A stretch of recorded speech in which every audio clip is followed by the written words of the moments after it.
Hello and welcome to the channel. My name is Dr. Gyesie, transformational coach here at Inner Mileage, where we help folks transform and heal themselves to a resonant, best, purpose-filled life right here, right now.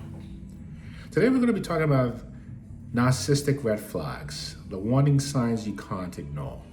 And I'll start by saying that there's a moment we all face in our lives when the person who does with us, or the people who does us the most, suddenly become the source of our deepest pain. And the question becomes, how did we not see the signs? Why did we ignore the red flags? We're diving in deep into this topic that has left countless empaths bewildered and broken by narcissism. And we're not just talking about this on the surface level, the manipulative charm or the grandiose behavior. We're going beneath the surface, into the brain science, into the behavioral psychology, and even ancient spiritual wisdom that illuminate why narcissists behave the way they do and how you can protect yourself. So let's begin. And it's always important to ground ourselves in what narcissism is. So narcissism isn't just about people being full of themselves, it's deeper than that. And according to widely generally accepted descriptions of narcissistic personality disorder, it is a condition characterized by an inflated sense of self-importance, a need for excessive admiration, and a lack of empathy. But narcissism certainly exists on the spectrum. And on one hand, you have healthy self-esteem, which is good. And on the other side, you have pathological narcissism that destroys relationships and lives. Let me say that again. Pathological narcissism destroys relationships and lives.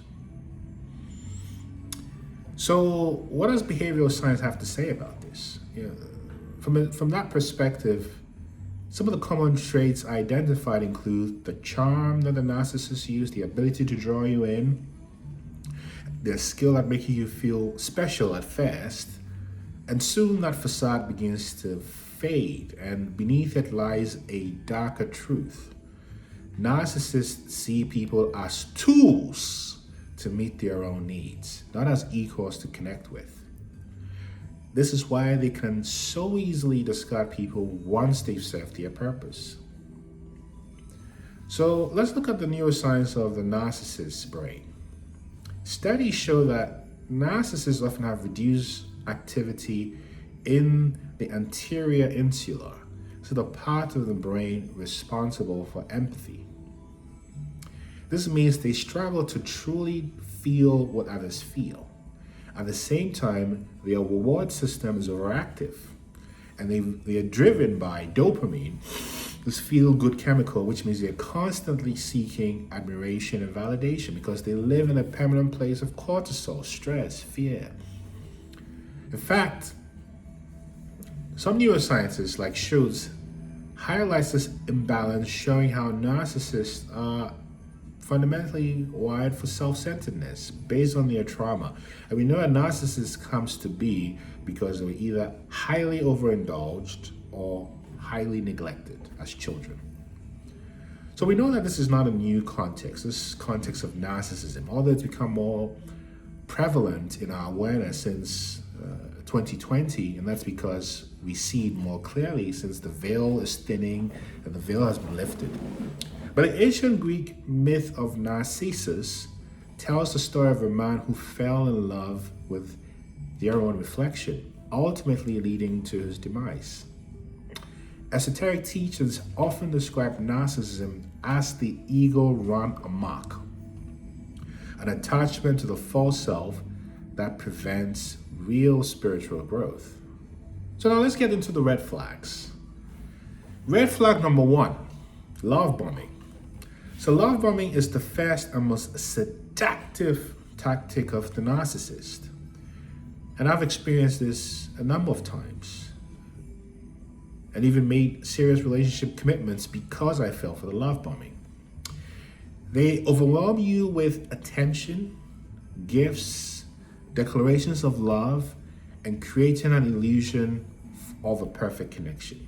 It's important to note here that the narcissist has predatory instincts that can sense what the empath needs, and they model and embody that facade because they can sense the wounds of the empath. In the same way the empath can sense the wounds of the narcissist, thinking they can fix them or help them.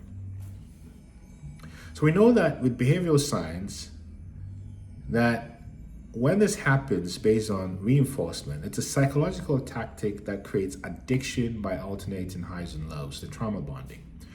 And your brain releases oxytocin, that the need to bond, that feeling bond vibration, and dopamine, bonding you to the narcissist even before you realize what's happening. So spiritually, love bombing actually tests our ability to discern between genuine love and manipulation. It's a lesson in seeing beyond appearances. So red flag number 2 is grandiosity. And narcissists crave the spotlight, but their grandiosity isn't always obvious.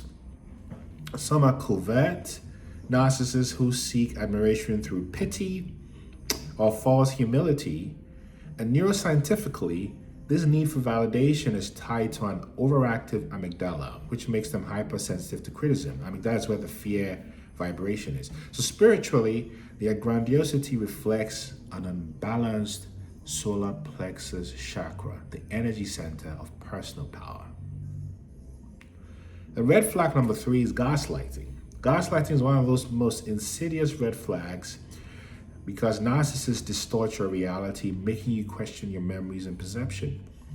And cognitive dissonance sets in, leaving you confused and dependent on their version of the truth. The brain science reveals that chronic gaslighting can shrink the hippocampus, impairing your ability to form clear memories. Spiritually, gaslighting challenges us to trust our inner truth and intuition. Then another red flag is lack of empathy. Empathy is what connects us, but narcissists lack this vital trait. So brain scans show reduced gray matter in the anterior cingulate cortex and insula. These are the areas that are linked to compassion or empathy, if you may. And without empathy, they can exploit others without guilt. However, their lack of empathy often forces us to cultivate deeper self-compassion, a powerful spiritual practice. And then ultimately, there's always manipulation and control because the narcissists are masterful manipulators. Don't underestimate that.